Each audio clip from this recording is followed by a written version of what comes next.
आज से अगर 70 साल पहले हमारे बुजुर्गों ने मुसलमानों की सियासी लीडरशिप पर काम किया होता तो आज ये दिन देखना नहीं पड़ता।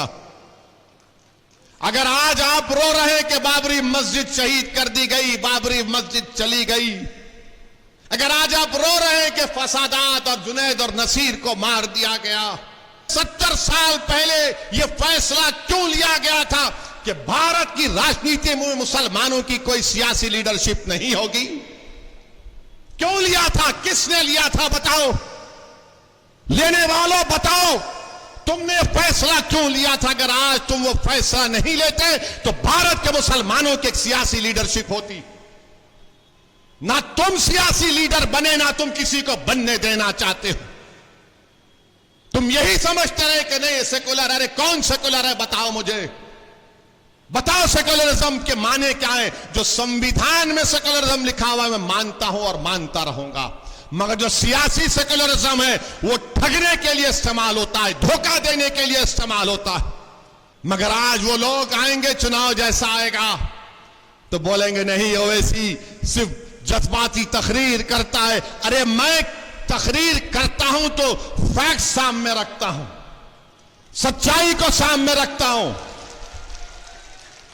मगर आप सिर्फ अपने फायदे के लिए गुलामी करते हैं। मैं अपने फायदे के लिए नहीं लड़ रहा हूं, मैं मजलूमों के फायदे के लिए लड़ रहा हूं।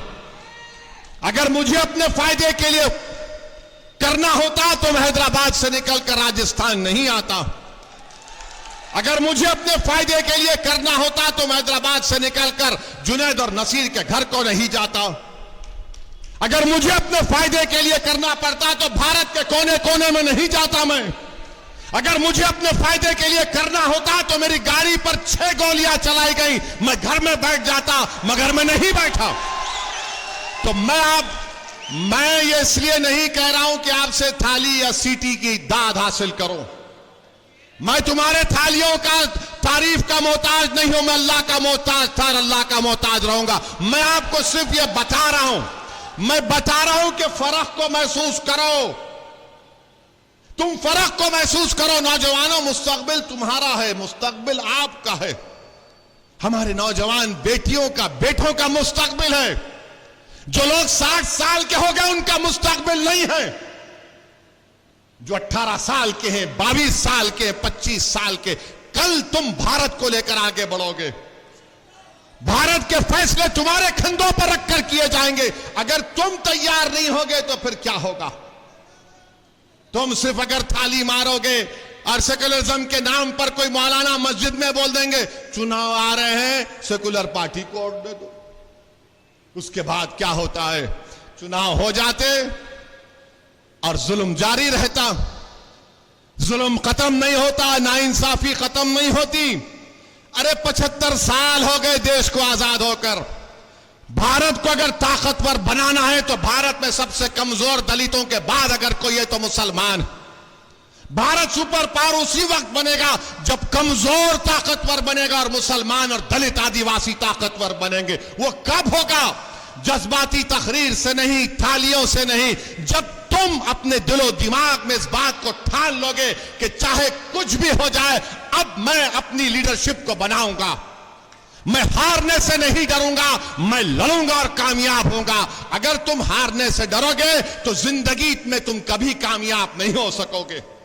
मैं अपनी जिंदगी का तजुर्बा तुम्हारे सामने रख रहा हूं। तुम हारने से डरना छोड़ दो। तुम हार को अपनी हार मत मानो, बल्कि कहो कि मुझे आगे बढ़ना। मेरे अजीज दोस्तों, बुजुर्गों, ये दुनिया में हम अगर हारेंगे तो आखिरत में तो कामयाब होंगे ना। अगर तुम हार के डर से बैठ जाओगे तो फिर कामयाबी तुम्हारे कदम को नहीं चूमेगी। अरे बहादुर वो लोग हैं जो नतीजे की फिक्र नहीं करते, मंजिल पर नजर रखकर जद्दोजहद करते। आपको अपनी सियासी लीडरशिप बनाना है। मेरे अजीज दोस्तों और बुजुर्गों, यकीनन इस मुल्क में फिरका परस्ती को रोकना है। यकीनन देश के सेकुलरिज्म को, इसकी खूबसूरती को, अनेकता को बरकरार रखना है। मगर ये जिम्मेदारी सिर्फ हम मुसलमानों की नहीं। मेरे अजीज दोस्तों और बुजुर्गों, डराएंगे आपको बीजेपी का नाम लेकर, आपको डराया जाएगा। ये तमाम बातें कहकर ओवैसी का नाम लेकर तो डराते ही हैं, मगर आपसे अपील कर रहा हूं कि आप डरिए मत, आप सच्चाई का साथ दीजिए।